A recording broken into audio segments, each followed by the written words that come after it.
Buenas tardes a todos. En particular quiero agradecer a Rubén Arena, que hace posible este espacio. Nos facilita el intercambio de experiencias profesionales. Así que quiero agradecer también a los colaboradores de la comisión, a Cintia Calamucho León y Alejandro Cesarreta Mermes, que hacen también posible que esto se pueda llevar adelante. Y especialmente, claro, la presencia de Javier aquí, que nos viene a hablar sobre qué alternativas de financiación tenemos para un emprendimiento o una pyme que quiera implementar temas de tecnología.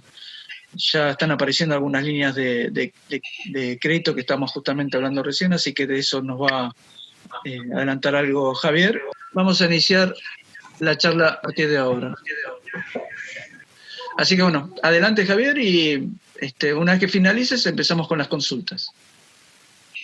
Bueno, ¿qué tal? Buenas tardes a todos.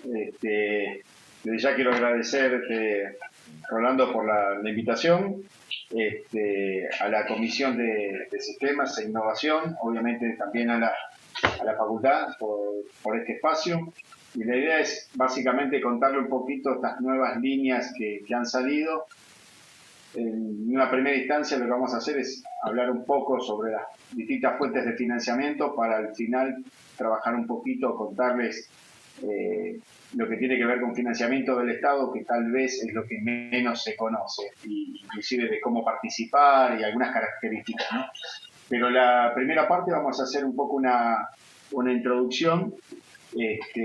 Bueno, soy Javier Navarrete, el titular de Gen Consulting desde hace 15 años. Nos dedicamos a todo lo que es consultoría, servicios de asistencia técnica a PYME en el área de administración, de gestión, comercialización y particularmente lo que es financiamiento, ya sea bancario, como mencionaba recién, de entidades del Estado a través de los distintos ministerios. Bueno, vamos está corriendo. Ahí estamos. Muy bien, ahí. Estos son un poco los puntos que vamos a estar charlando, lo que es el financiamiento PYME en Argentina, fuentes de financiamiento, la clasificación, herramientas que se pueden utilizar al momento de apalancar un proyecto, apalancar una empresa, los avales o garantías que son necesarios, entre ellos vamos a hablar un poquito de las SGR, que son las Sociedades de Garantías Recíprocas, los distintos tipos de destino que hay para financiamiento, las estrategias, que fundamentalmente esto es lo que muy pocas empresas aplican a la hora de hacer inversiones. Funcionamiento del programa de Estado, acá vamos a hacer un poco de introducción de cómo es la mecánica, cómo funciona, y después cómo se formula o se evalúa un proyecto. O sea, acá la idea es plantearle desde el lado de la empresa que quiere presentar un proyecto, cómo formularlo y algunas consideraciones que tengan desde el lado del evaluador. O sea, contarles un poquito que el que está del otro lado del escritorio que está buscando y mira de un proyecto. Bueno, vamos a ver algunos casos prácticos de lo que es la metodología, los pasos o los puntos más relevantes. Después las convocatorias que actualmente están vigentes, hay algunas que abrieron hace pocos días, así que al que esté interesado después le puedo pasar mayor información. Gestión, después esto de la gestión terciarizada, si es recomendable, no es recomendable, y bueno, y en un cierre que puedan hacer preguntas. Bueno, como para arrancar en el financiamiento PYME en Argentina, es algo un poco complejo, es una deuda, creo yo, que está pendiente. Anteriormente a la consultora, o sea, hace 15 años atrás, trabajaba en la Secretaría PYME evaluando proyectos y ya en su momento era algo que no era muy difundido. Bueno, pasaron estas cantidad de años y todavía sigue siendo lo mismo o hay cierta reticencia en poder participar. Esto en cuanto al Estado. Y en la parte privada, los bancos hoy por hoy y siempre es complicado, desde las gestiones, el trámite, los tiempos, la documentación, los papeles. Entonces, digo, es una asignatura que sí o sí los los gobiernos de turno, porque esto sí o sí depende de política de Estado, tomen cartas en el asunto, se pongan los pantalones largos, y más aún en una situación como esta de pandemia, donde la gran mayoría de las pymes están afectadas y necesitan desde ya apalancarse para poder, en una primera instancia, subsistir y después empezar a crecer, ¿no? Y un poco para entrar en qué es PYME, esta es una resolución que establece el Ministerio de Desarrollo Productivo, que son los topes de facturación según las actividades que están viendo acá: construcción, servicio, comercio, industria, minería y agropecuario. Estos topes son anuales, netos de IVA. Dada la inflación que tenemos, obviamente esto se está actualizando año tras año. O sea, generalmente en los programas del Estado se utiliza este cuadro para catalogar a la PYME en qué categoría se encuentra, ¿no? Si es micro, pequeño, mediana, tramo 1 y tramo 2. Después un poco lo que estaba hablando de fuentes de financiamiento. Como pueden ver, lo que es, vamos a marcarlo acá, perdón. Lo que es celeste y lo que es blanco, por un lado son los recursos propios y blanco lo que es el financiamiento bancario. O sea que tenemos en promedio alrededor de 80 o 90% que el financiamiento son a través de esas dos fuentes. Con lo cual demuestra también el desconocimiento que hay sobre otras y que también tienen sus beneficios, ¿no?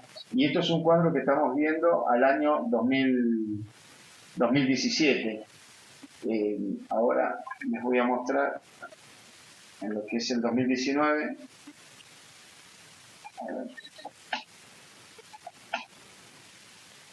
Esto es octubre del 2019. Y básicamente, si sumamos lo que es recursos propios con el 68% y todo lo que es banco, estamos en lo mismo.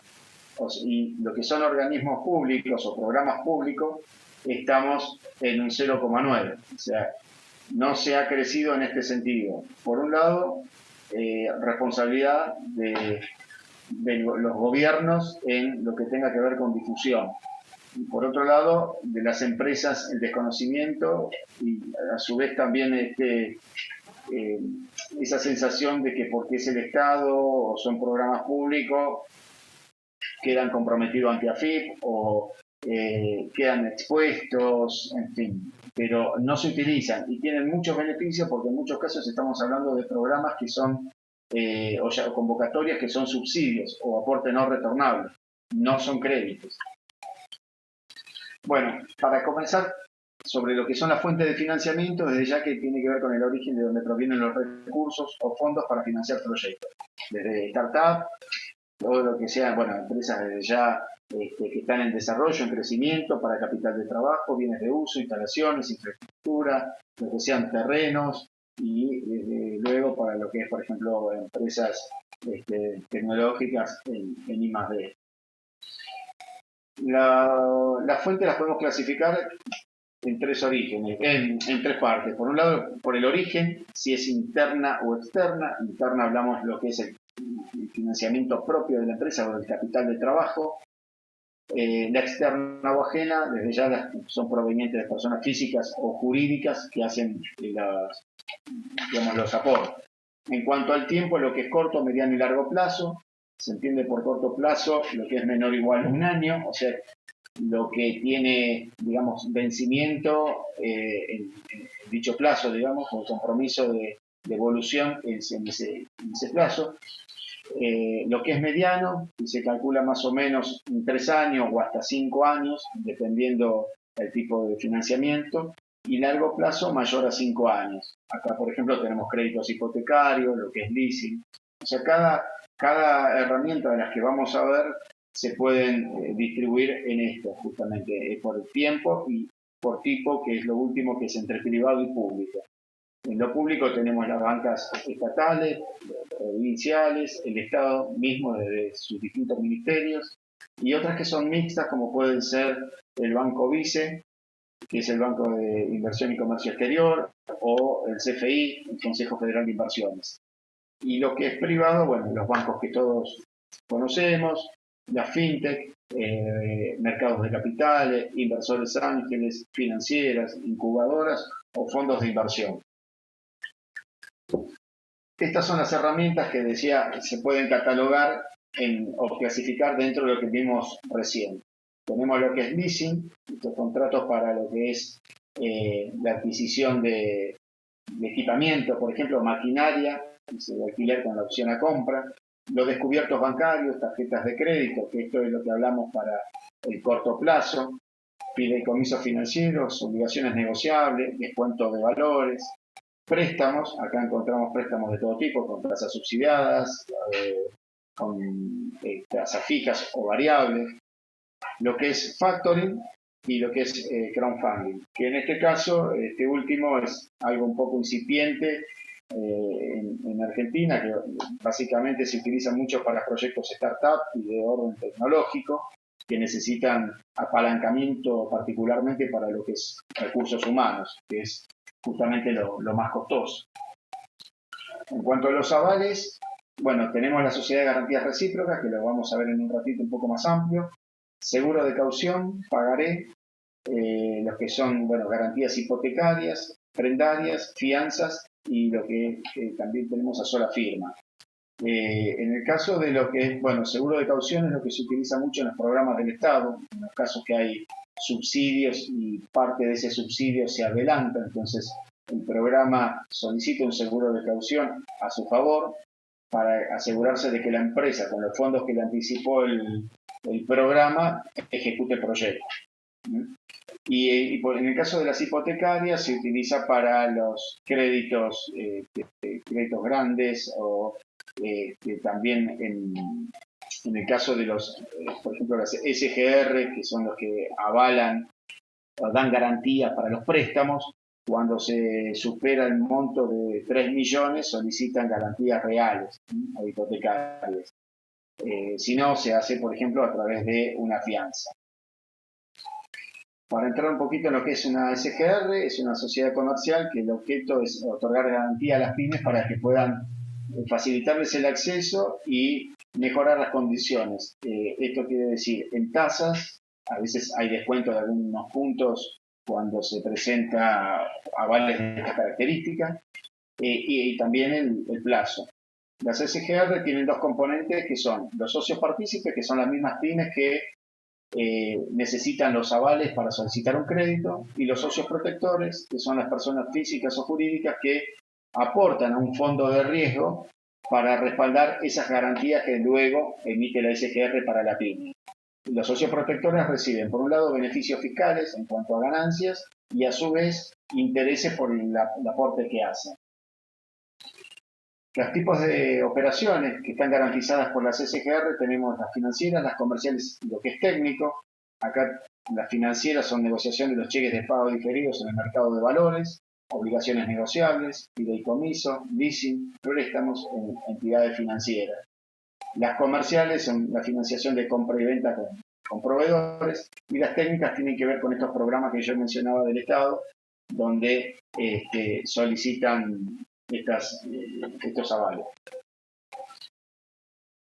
¿Cómo funciona? Bueno, la pyme tiene que primero tener una calificación con la SGR, con la cual presenta la documentación que esta misma le solicita, suscribe acciones de esa SGR para ser admitido como un socio partícipe, y por otro lado están los socios protectores que aportan el dinero a esos fondos, como mencionaba recién.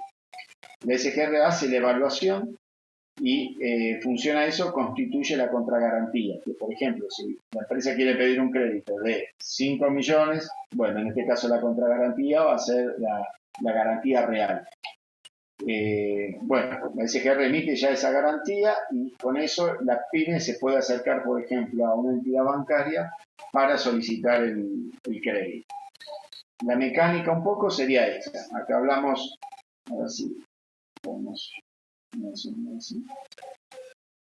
Acá tenemos de este lado los socios protectores, que son los que hacen los aportes a un fondo, la pyme que solicita el aval, la SGR efectúa la evaluación y otorga después el aval al banco, bueno, a la empresa para que lo presente en el banco y el banco a su vez le otorga el crédito. Lo que tiene en particular, a ver, para marcar una diferencia entre ir al banco y también presentar una garantía hipotecaria contra que vaya una SGR también con una garantía hipotecaria, es que al venir de la SGR, a medida que se va pagando el capital, se va liberando la hipoteca, ¿sí? O sea, si yo tengo una cuota o un crédito a 10 años y yo pagué el 50%, bueno, me va a liberar parte de esa garantía, de esa garantía o de esa hipoteca. Con lo cual, yo si necesito en otra instancia solicitar otro crédito, me pueden tomar esa misma garantía por el 50% que liberé con otro crédito. Cosa que si yo hago la solicitud del crédito directamente con el banco, hasta que yo no termine de pagar la última cuota, tengo hipotecada la garantía o la propiedad, por decirlo de una manera.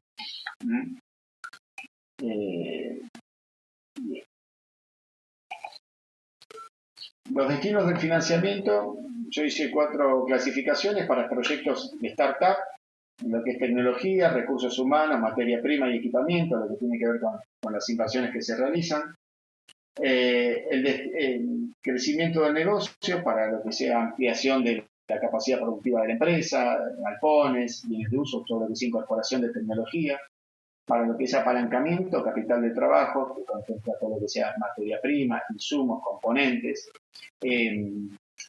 Lógicamente también recursos humanos, financiar el crecimiento de las ventas y después ante situaciones de descalce financiero para anticipar cobros y pagos o reestructuración de la deuda.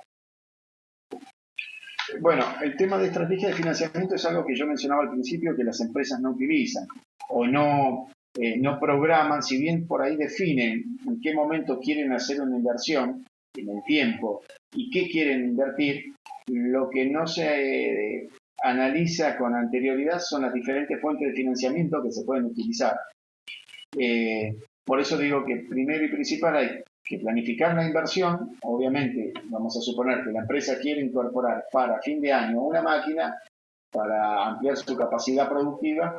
Bueno, tiene la fecha, sabe qué equipamiento quiere comprar, lo que tiene que empezar a ver qué alternativas hay en el mercado para poder apalancar esa compra y que no sea esto que vimos al principio de utilizar el capital propio o utilizar solamente la fuente bancaria.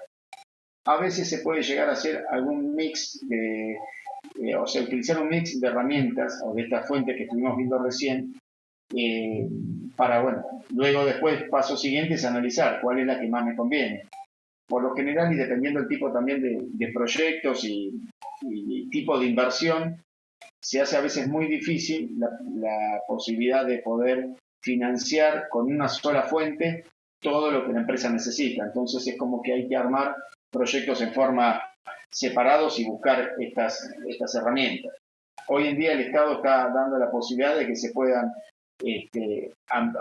pueda cubrir diferentes necesidades, ya sea para maquinaria, para consultoría, para certificaciones. Entonces, es muy importante esto tenerlas en cuenta al momento de buscar financiamiento. Desde ya, una vez analizada la propuesta y cuál es la mejor alternativa, concretar la operación, o sea, ejecutar ese plan de inversión. Y después siempre es recomendable esto que es la retroalimentación, o lo que se conoce también como lecciones aprendidas, que es un poco ver la experiencia de todo ese proceso y qué tener en cuenta y qué mejorar para una próxima necesidad o una próxima inversión. Bueno, acá vamos a ir para el funcionamiento de los programas del Estado. Esta es una pequeña introducción para que vean cómo funciona esto y sacar a veces ese preconcepto de que, porque es el Estado, no va a funcionar, dejan en mitad de camino. El Estado Nacional firma un acuerdo de préstamo con el organismo multilateral de crédito, que puede ser el Banco Mundial, el BID, Fonplata, entre otros, para financiar un programa. En este caso yo puse un ejemplo, fortalecer el entramado productivo de las pymes en Argentina. Estos programas están fondeados por organismos multilaterales como el BID, el Banco Mundial o con plata.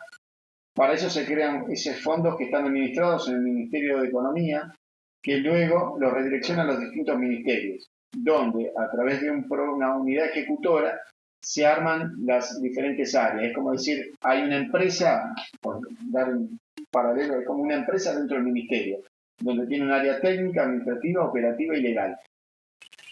Este programa que entra a funcionar tiene un reglamento operativo, que es el que define cuáles son los alcances, la misión, la visión, objetivos, características del funcionamiento que va a tener el programa y cómo se van a utilizar los fondos.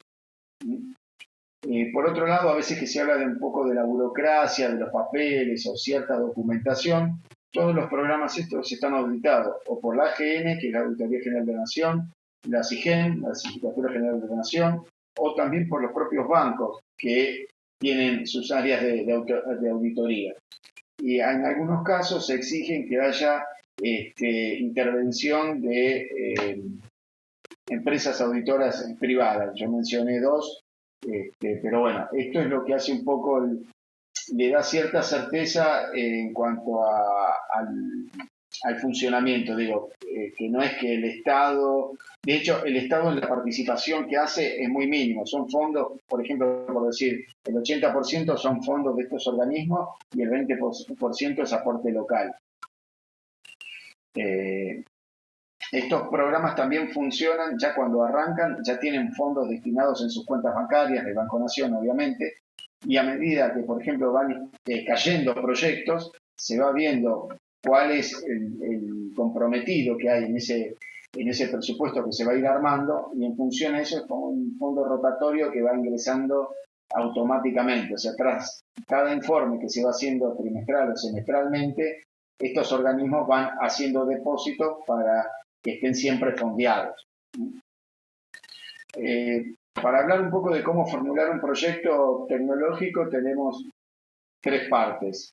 Primero y principal, antes de ver, antes de armar un proyecto, primero tengo que ver y conocer lo que dicen las bases de condiciones, es como decir un pliego. Entonces yo ahí tengo que ver qué objetivo tiene la convocatoria, cuáles son las características generales y particulares, qué requisitos y condiciones me piden para poder participar y qué la documentación requerida y cuáles son los gastos que sí puedo hacer a cuenta del proyecto, y cuáles no. Se está haciendo el futsal. Ahí. ¿Qué gastos puedo hacer y qué no? Después hay una instancia de verificarlo con la empresa. ¿En qué estado está la empresa actualmente? Si no tiene deudas impositivas y previsionales, que esa es condición sine qua non para todas las convocatorias. Al menos puede estar en una moratoria, pero no tiene que tener deudas ni concursadas, desde luego, ni en convocatoria. Cumplir con los requisitos formales, que son los que se solicitan en las bases, y después hacer una evaluación de los costos asociados que voy a tener al proyecto. Una vez que yo cumplí con estas dos partes, digamos, ahí sí puedo decir que mi proyecto resulta elegible para la convocatoria, y ahí empiezo a hacer la formulación del proyecto, donde vamos a tener, ahora lo vamos a ver, una parte que es describir toda la parte cuantitativa y cualitativa, y después, la documentación formal o legal que va a acompañar al proyecto para el momento de presentarlo. La formulación del proyecto tiene, digamos, 4 partes. En la gran mayoría, documentación más, documentación menos, pero todos piden un poco lo mismo. Lo que es documentación formal es el estatuto, contrato social o poderes y actas, dependiendo del tipo de personería jurídica que tenga la empresa. Los estados contables, certificados por consejo profesional. El certificado PYME, esto sí, lo están pidiendo en todas las convocatorias. Lo que es escritura y contrato de alquiler, esto dependiendo de dónde se haga el proyecto y qué tipo de convocatorias. Los currículum del equipo de trabajo, esto también se suele pedir en proyectos de tecnología para demostrar que los recursos que están involucrados en el proyecto tienen el expertise para poder llevar a buen puerto lo que desean desarrollar. Presupuestos, lógicamente, de las inversiones que la empresa va a hacer relacionadas y vinculadas con el proyecto, y declaraciones juradas que son propias de cada convocatoria. Después ya vamos a lo que es la información cualitativa, que es todo dato de la empresa, la información dura de la empresa, que es la dirección, quién es el representante legal, etcétera. Después, detalle de la actividad, qué es lo que hace la empresa, a qué se dedica, cuáles son sus productos y servicios, en qué mercado está operando, quiénes son sus clientes, competidores y proveedores, qué se espera con el proyecto que se realiza, o sea, cuál va a ser el impacto que va a tener la empresa, si es que va a crecer, va a entrar en nuevos mercados. Y después ya nos vamos a la cuantitativa, que tiene que ver con los gastos ya asociados directamente al proyecto. Acá tiene que, dependiendo del tipo de convocatoria, en algunos casos se aceptan los costos propios por recursos humanos, entonces, bueno, hay que ver todos esos costos, las inversiones que sean necesarias para el proyecto, si hay que comprar servidores, computadoras o alguna aplicación en particular. Flujos de fondos del proyecto, esto es para demostrar qué impacto va a tener con el proyecto en la economía de la empresa. Los proyectados financieros, esto se suele pedir más para créditos, donde se requiere, como justamente se trata de crédito, hay que demostrar que la empresa tiene la capacidad financiera para devolverlos. Entonces, con estos proyectados financieros, que por lo general son a 3 o 5 años, básicamente, por otro lado, estamos en Argentina, con lo cual hoy hacer un proyectado financiero 5 años es un poco raro. Después, bueno, presupuestos del proyecto es justamente el costo total que va a tener ese proyecto, dividido en todas las actividades que va a tener, ya sea recursos humanos, inversiones, en fin. Bueno, después tenemos la etapa técnica, que es lo que hay que definir cuáles van a ser las etapas y actividades o tareas que se van a llevar a cabo con el proyecto. Si yo estoy haciendo un proyecto donde voy a desarrollar un sistema, entiendo que en una primera instancia va a haber todo lo que tenga que ver con diseño, con código, va a haber testing, va a haber calidad. Un GAN del proyecto se suele hacer para demostrar en todo el lapso que dura el proyecto cómo van a estar diagramadas las distintas inversiones y participación de los recursos en las etapas que se definieron al principio, ¿no? O sea, yo defino etapas, quién va a estar involucrado, qué recurso va a estar involucrado en ese proyecto, en esa etapa, y cuánto tiempo de participación va a tener.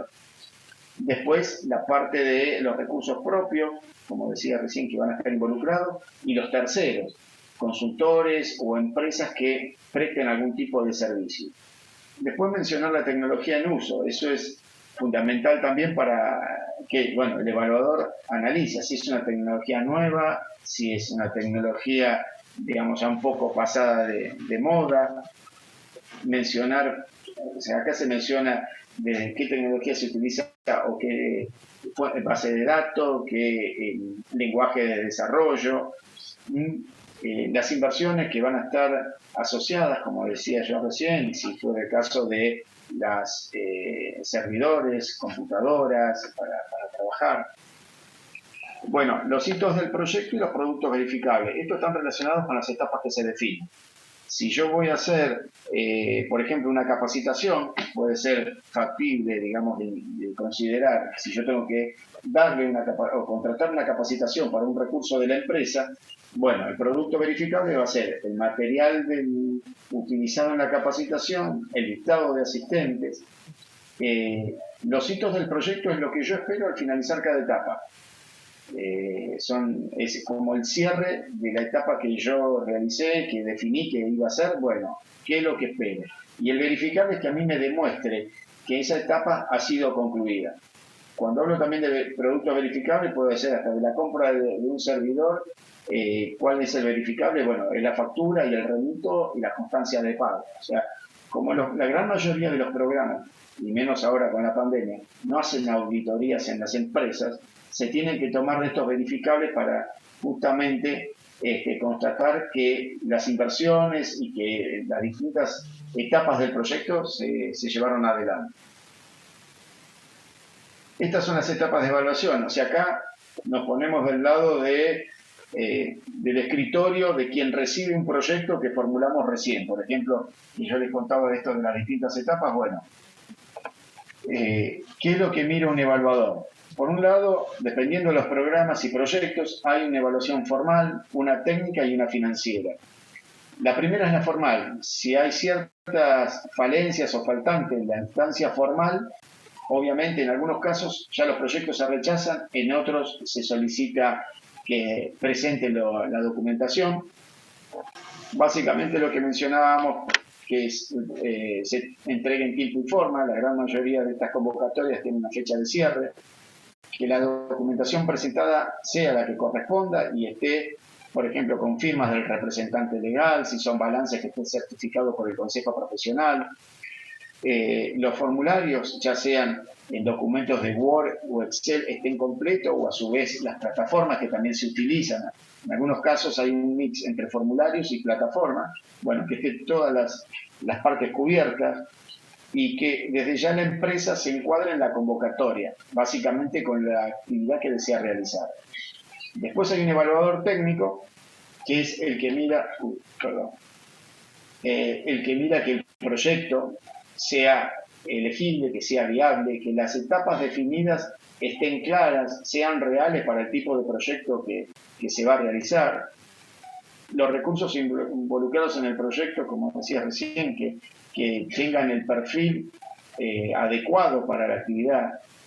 Las tecnologías, metodologías en uso, los presupuestos para el proyecto, que sean costos que son razonables, porque a veces pasa esto, porque se piensa que es un subsidio y que es para el Estado una computadora que vale, no sé, 100.000, la paso por 500.000. Entonces, se toman siempre valores de referencia. Bueno, la viabilidad técnica, la viabilidad económica, esto va a estar relacionado desde ya con la capacidad de la empresa para afrontar los costos del proyecto, que los productos verificables sean lo que corresponde para cada una de las actividades. Y después está la financiera, que acá, por ejemplo, el tema de capacidad de repago tiene que ver con los créditos. En el caso de los subsidios, digamos que el análisis que se hace económico no es tan profundo, porque si bien paga la empresa, es un reintegro. En algunos casos paga la empresa. Hoy por hoy las líneas que están saliendo dan la posibilidad de que los programas anticipen los fondos a la empresa como contrapartida contra un seguro de caución, como vimos recién como uno de los avales. Bueno, se revisan desde ya los estados contables, la evaluación de las garantías y los avales, que se correspondan, que sean los correctos.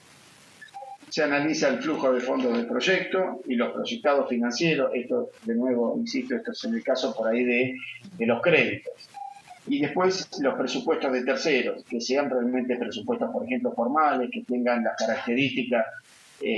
O sea, a veces se presentan presupuestos que están hechos en Word, como que lo hubiera hecho cualquiera, no tiene encabezado, pie de página, logo, no está dirigido a nadie, no está firmado. Bueno, eso no sirve. Cada una de estas etapas, el evaluador lo que hace es emitir un dictamen para cada especialidad. El formal, un dictamen; el técnico, otro dictamen; y el financiero, otro dictamen.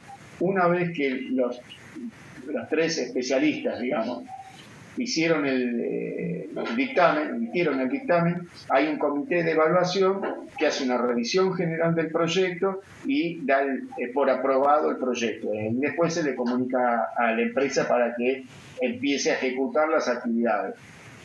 Otra cosa, en la mayoría de los casos de estos programas, los proyectos se pueden iniciar una vez que están aprobados. No se consideran gastos anteriores, salvo en algunos casos muy, muy particulares. Javier, aprovecho para hacerte una pregunta antes del cambio de slide.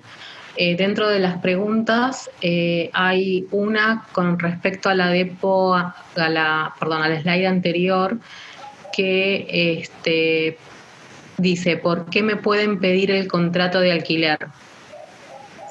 Bueno, yo aclaré, dije, dependiendo el tipo de programa y convocatoria. Por ejemplo, el programa PROSAP, que es del Ministerio de Agricultura, Ganadería y Pesca, hace muy poco sacó una convocatoria para energías renovables. Entonces, o sea, era para paneles solares, para termotanques o calefones solares y para la bomba de agua. Entonces, ¿qué pasa? Acá te piden el contrato de alquiler o la escritura de dónde vas a realizar el proyecto. O sea, tenés que presentar, bueno, en este caso la escritura o el contrato de alquiler del campo.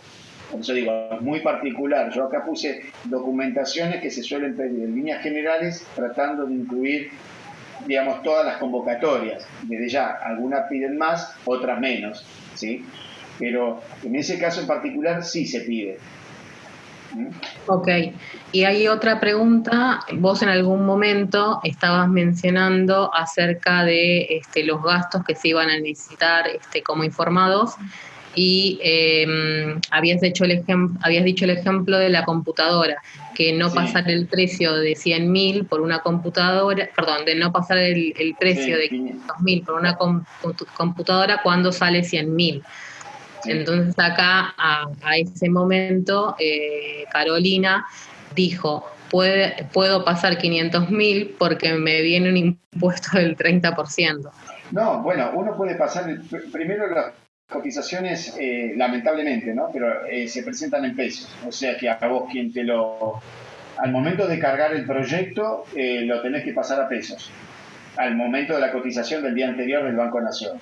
Después, en cuanto al monto a poner, uno puede poner cualquiera. Del otro lado hay alguien que está evaluando y conoce los valores del mercado.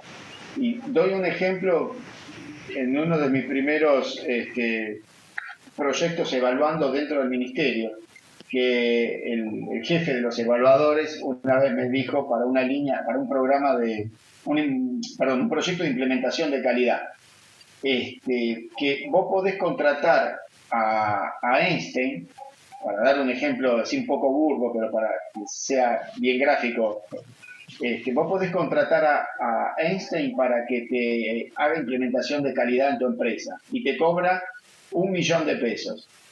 Está bien, lo decide la empresa y lo paga la empresa, pero el evaluador va a tomar los valores de referencia de mercado, con lo cual si la implementación de calidad sale 150.000 pesos, o sea, a ver, siempre tenés un piso y un techo, pero vos podés decir, bueno, te puede salir entre 120 y 170, por decir algo.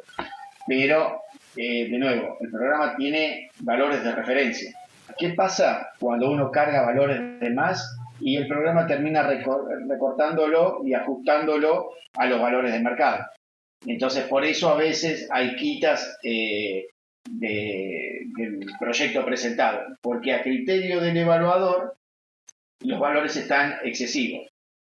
Entonces, por eso es recomendable utilizar valores que sean de mercado. Insisto, un poco más está perfecto, pero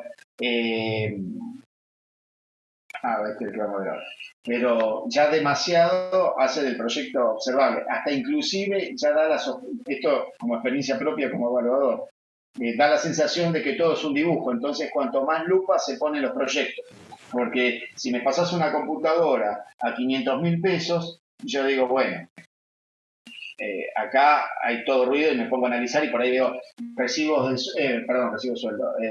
sueldos que son gigantescos, que a ver, de nuevo, hay muchos, ahora lo vamos a ver con los puntos siguientes, hay muchos elementos que se piden de los proyectos o preguntas que se hacen, porque con todo eso el evaluador hace todo un análisis donde puede determinar si realmente los proyectos están inflados o no, por la tecnología, por la cantidad de recursos. Por ejemplo, a veces he visto proyectos que lo alargan en el tiempo y no guarda relación con la cantidad de recursos que están involucrados. O sea, tenés un montón de recursos, pero me decís que tu proyecto lo llevas a un año.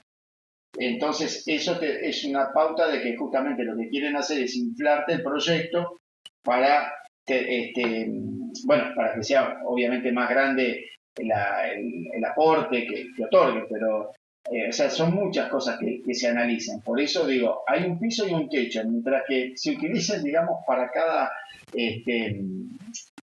digamos, para cada punto, para cada inversión o tema sueldo, en fin, para cada recurso que tenga que ver con el proyecto, que esté involucrado, hay un piso y hay un techo.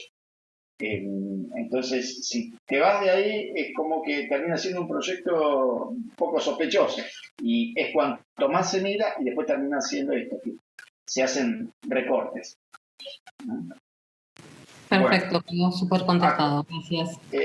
Y acá, la evaluación de los proyectos tecnológicos, yo quise acá hacer algunas puntas de qué es lo que se pide en un proyecto. O sea, contar un poquito, por ejemplo, el resumen de la propuesta, cuál es el objetivo del proyecto. A veces pasa esto, que también, como experiencia evaluador, cuando yo mencionaba recién los productos verificables, que es lo que acá está mencionado en el punto 10, los hitos y productos verificables, a veces no demuestran lo que es realmente la tarea, lo que se hizo. Entonces, bueno, no me quiero saltear, pero bueno, vamos a ir punto por punto. El resumen de la propuesta es eso, contar el objetivo. A veces pasa esto, no se cuenta, dicen qué quieren hacer, pero no está el cómo. Siempre digo lo mismo, todo proyecto tiene que tener las respuestas a todas las preguntas. ¿Qué es lo que quiero hacer? ¿Cómo lo voy a hacer? ¿Quién lo va a hacer? ¿En cuánto tiempo lo voy a ejecutar? Digo, eso para tenerlo como idea, que cuando uno arma el proyecto, tiene que contemplar respuestas para todas las preguntas. La descripción detallada del problema que se propone resolver. O sea, si yo quiero participar de esta convocatoria, bueno, ¿qué voy a lograr? ¿Cuál es la dificultad que yo tengo actualmente? Y necesito este proyecto para resolver tal problema. Si yo quiero mejorar productividad, bueno, ¿qué tengo que hacer? Y bueno, compro esta maquinaria que me permite mayor cantidad de desarrollo de producto, no sé, al día, mejor calidad, etcétera. O sea, ese tipo de justificación. Desde ya, bueno, en la parte de antecedentes tecnológicos y la situación actual de la tecnología es cómo está parada la empresa con respecto a la tecnología que va a utilizar. Si tienen el conocimiento, si van a tener que capacitarse. Esto también le da robustez al proyecto. Si yo digo que todos los recursos que van a estar involucrados en el proyecto conocen de la tecnología, tienen experiencia y han desarrollado varios proyectos, lógicamente que casi seguro, digamos, no tengan dificultades para lograr el producto final. Todas las líneas lo que buscan es todo el proceso de desarrollo y que ese producto esté, digamos, terminado. No les interesa, esto es un comentario aparte, no les interesa si después lo saliste a vender al mercado, sino que lo que vos mencionaste como producto que ibas a desarrollar, lo pudiste conseguir. Después acá se pide el mercado objetivo, dónde actualmente está la empresa, quién es, o sea, cómo está segmentado, qué tamaño tiene. Acá siempre es bueno cuantificar para dar una idea, porque esta es otra cosa. Hay que pensar que el evaluador, si bien son profesionales y que pueden tener cierto conocimiento en algunas áreas, no conocen la empresa, o por ahí la conocen de nombre, entonces hay que contársela para que tenga un pantallazo amplio de dónde está parada la empresa. Porque a veces sucede esto, que el que está armando el proyecto, o sea, entra inclusive la terminología al momento de formular el proyecto, que se utiliza en lenguajes muy técnicos, que si bien puede ser entendido por la otra parte, lo que buscan es que sea un lenguaje de más bajo nivel posible, que esté claro el proyecto. Bueno, identificar quién es la competencia. ¿Y esto por qué? Porque también tiene que ver con cómo te vas a diferenciar vos con el producto que vas a desarrollar, con este proyecto que quieres hacer, cómo te vas a diferenciar de la competencia. Y si sabes quién es tu competidor y qué producto tiene tu competidor. Por eso son preguntas que tienen otro sentido también. Más allá de mencionármelo, es ¿qué tanto conocemos a tu competidor? Después, bueno, el diagnóstico de la tecnología utilizada. A veces se solicita que se haga un análisis previo, decir, bueno, elegiste esta tecnología y ¿por qué no elegiste otra? ¿Por qué elegiste tecnología que tiene licencias y no una que es open source? Todo este tipo de cosas también hay que justificar. Y después lo que tiene que ver con la incorporación del personal. Si En líneas generales, a ver, los programas lo que buscan es incorporación de personal, sustituir importaciones y que la empresa pueda exportar producto del desarrollo del proyecto, ¿sí? Después, bueno, lo que mencionaba recién, las etapas y las actividades que va a tener el proyecto, esto de los hitos y los productos verificables, que decía yo que se hacen a veces omisiones o mandan, no sé, por decir, un libro de 100 hojas, pero no está claro el objetivo del proyecto. Por eso decía yo de que todas las preguntas tienen que tener respuesta. Y después es el modelo de negocio. Bueno, ¿cómo va a funcionar esto? ¿Cómo se va a vender? Entonces, ¿cuánto es lo que vos pensás que vas a también vender? ¿Dónde vas a vender? Y después el impacto de esto de nivel empresa. Si la empresa va a crecer en facturación, si la empresa va a crecer a un nuevo mercado, o sea, si va a ir a un nuevo mercado o a lo mejor va a profundizar el mercado existente donde está trabajando. Estos son algunos puntos, digamos, que son generales para todas las convocatorias. Traté de sintetizarlo de esta manera. Hay convocatorias que pueden hacer preguntas más, otras preguntas menos, pero básicamente esto es lo que compone la parte cualitativa de un proyecto. Acá tengo un cuadro que saqué de algún caso, bueno, esto es del 2018, lo que yo decía de etapas y actividades. Todo lo que estamos viendo en gris acá, que es el análisis y diseño, por ejemplo, esto es para la aplicación el desarrollo de una aplicación en un programa del Ministerio de Ciencia y Tecnología, que actualmente no está vigente, que es el Alfonso, donde tenemos, bueno, acá hay 5 actividades que componen, o sea, es el desagregado de lo que es la etapa de análisis y diseño. Arquitectura, lo que es backend, back office, la móvil y la puesta en producción. En este caso pedían la fecha de inicio, fecha de finalización. Esto desde ya es aproximado porque a veces puede, por diferentes factores o circunstancias, modificarse las fechas, pero por lo menos para tenerlo de referencia. Después, lo que yo mencionaba, cuál es el resultado esperado cuando termina cada una de las etapas. Y el verificable es qué me vas a entregar vos para demostrarme que la etapa de análisis y diseño está finalizada. Bien. Esto es hoy por hoy, o sea, acá hice un mix entre convocatorias que alguna vez estuvieron y que puede ser que en el corto plazo salgan, otras que están vigentes. En el caso de ciencia y tecnología, bueno, hay una que es una línea FONASEC que está, estos son diferentes fondos.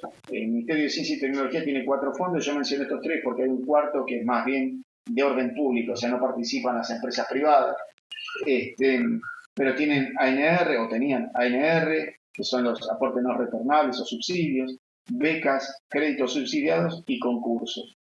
Y después el Ministerio de Desarrollo Productivo, que es la Secretaría PYME, estas sí son líneas que están vigentes, los distintos ANR. Estas salieron a fin de mes, el día 28 de agosto, si no mal recuerdo. Lamentablemente tienen una duración de un mes para presentarlos, o sea que hay que ser bastante, digamos, rápido. En el caso del Parque Emprendedores, es una línea que tiene, digamos, se divide en 2. Por un lado, para aquellas empresas que recién están surgiendo, que quieren, que están, digamos, en una etapa de idea de proyecto, y tiene un tope de 55.000, perdón, de 550.000. Y después para ya aquellas empresas constituidas y que buscan crecer, tienen un tope de 2 millones. Esto básicamente lo que cubre es lo que sea asistencia técnica, o sea, consultoría, algo también de recursos humanos propios y inversiones, ya sea en maquinaria, equipamiento. Después está uno de calidad de alimentos, que eso básicamente también es asistencia técnica para lograr certificaciones, buenas prácticas o lo que es implementación de inocuidad. PAC Kaizen o Kaizen, esto también, acá una característica es una línea cuyos consultores que participan del proyecto tienen que ser personal certificado por el INTI. También tiene un monto de, creo que hay 4 etapas, son 4 niveles de implementación, una de 115.000 pesos y hasta 335.000 pesos. Esto lo pueden encontrar todo en la página de Mi Argentina, lo que es el pack de diseño e innovación. Esto es un machetito acá porque como son frescas. Bueno, estos son proyectos que están orientados a la gestión de lo que es compra y proveedores, la parte comercial, que sería venta o marketing, recursos humanos, gestión y operaciones, producción y lo que es el negocio. Sí, digamos, características del negocio. Esto funciona también con una unidad o intermediario que forma parte de una incubadora, que son los que van a estar apoyando al proyecto, ¿no? Son como intermediarios.